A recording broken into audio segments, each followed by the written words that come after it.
सीधी और क्लियर बात है ये, क्लियर है। अगर आपको ये लग रहा है कि मैं ज्यादा पूजा कर दूंगा तो भोलेनाथ मेरे को ज्यादा दे देंगे, चक्कर में मत रहना। रावण ने कर ली थी, वो तो 10 माथे चढ़ा कर आ गया, 10 मस्तक चढ़ा दिए उसने, काट काट के बोले 1, बोले 2, अपन तो गिन रहे खाली इलायची और वो काली मिर्ची के दाने, अपन उसमें खुश है। बोले सुन लेंगे भोलेनाथ। देख बहुत सीधी बात, श्रद्धा आस्था विश्वास बहुत अलग विषय है, लेकिन किसी को ऐसा लगता है अगर कि खाली इससे बात बन जाएगी, ऐसा हो सकता है? कतई नहीं हो सकता ऐसा, इससे बात नहीं बनेगी, इससे मानसिकता बनेगी।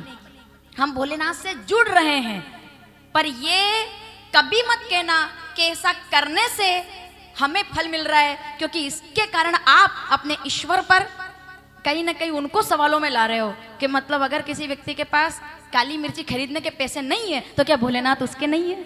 अगर उसके पास शहद खरीदने के पैसे नहीं है तो क्या उसके पास भोलेनाथ नहीं है? अगर किसी के पास टाइम नहीं है कि वो इतना ये इतना ध्यान ना रख सके, मतलब एक एक कदम इधर से जल चढ़ाएंगे तो ऐसा, इधर से चढ़ाएंगे तो ऐसा। हमारे बूढ़े दादा दादी अनपढ़ थे, वो कुछ नहीं आता था उनको, लेकिन उसके बावजूद भी आज का बड़े से बड़ा पंडित और विद्वान वैसी पूजा नहीं कर सकता जैसे आपके दादा दादी किया करते थे, क्योंकि सच्ची श्रद्धा और भावना से काम होता था।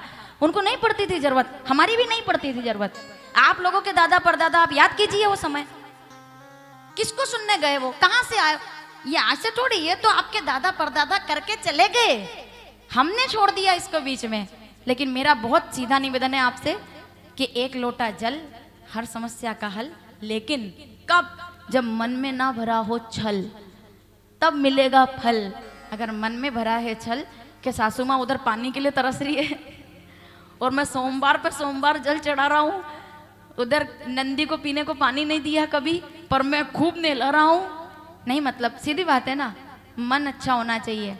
तो आप क्या बात कर रहे हो आप? अगर गलती से भी शंकर जी पे जल चढ़ जाए तो शिवरात्रि पर एक शिकारी का उद्धार हो जाता है, तो क्या वो भगवान इतना ध्यान रखेंगे, इतनी गौर करेंगे कौन कैसे क्या क्या चढ़ा रहा है?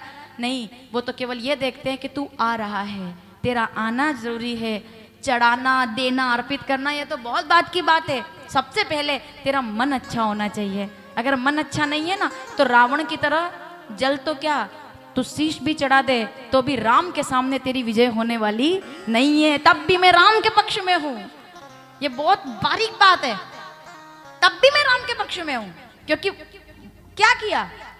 केवल निर्मल मन। मैं आधी चौपाई आती है, आधी भूल जाती हूँ, अगली पंक्ति पूरी कीजिएगा। रामचरितमानस क्या कहती है? कहाँ मिलते हैं भगवान, क्यों अंतर्यामी है भोलेनाथ? बाबा कहते हैं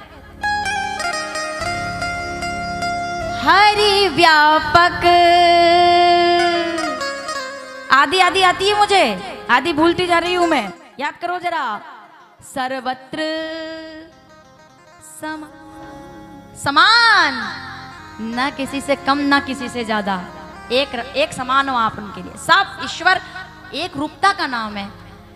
और कैसे प्रकट होता है वही तो नहीं याद आ रहा, फिर से गाइएगा मेरे साथ। प्रेम ते प्रकट होई में, इतनी सी बात है बस, इतने से। हरि व्यापक, हर जगह समान है और कम ज्यादा नहीं है, पत्ते पत्ते में, कंकर कंकर में, धरती में, आसमान में, सूरज की कांति से लेकर गंगा की शांति तक। मैं बिना प्रमाण के एक भी शब्द व्यासपीठ से बोलूंगी नहीं। लिख लीजिए, श्रीमद् भगवद गीता 15वां अध्याय 7वां श्लोक। ममे वांशो जीव लोके जीव भूत सनातन मनःषष्टानि इंद्रियाणि। गीता के जानकार लोग ध्यान देंगे, क्या बात है। अगर नहीं भी गीता अगर साथ में लाए हो तो लिख लो और पढ़ना जरूर, नहीं भी हो तो मोबाइल में एप्लीकेशन में डाउनलोड करो और पढ़ो जरूर। गीता पढ़ना शुरू करो आप। श्रीमद् भगवद गीता 15वां अध्याय 7 से लेकर 13 श्लोक पढ़िए केवल। मैं तो केवल इतनी बात कर रही हूँ, आप 7वें से लेकर 12वां वाला तो कमाल का है, पर आप 7वां श्लोक पढ़िए। ममे वांशो जीव लोके जीव भूत सनातन। कौन हूं मैं? मन शस्त्राणी इंद्राणी। प्रकृति जिसका प्रकृति स्थानी कर्षति। मैं पत्ते से लेकर के अग्नि की ज्वाला से लेकर के सूरज की कांति से गंगा की शांति तक मैं ही हूँ। शुकताल के पत्ते में भी हूँ और नर्मदा के कंकर में भी मैं ही हूँ, समान रूप में हूँ। वो अंतर्यामी भोलेनाथ जाग गए। बोलिए भोलेनाथ की।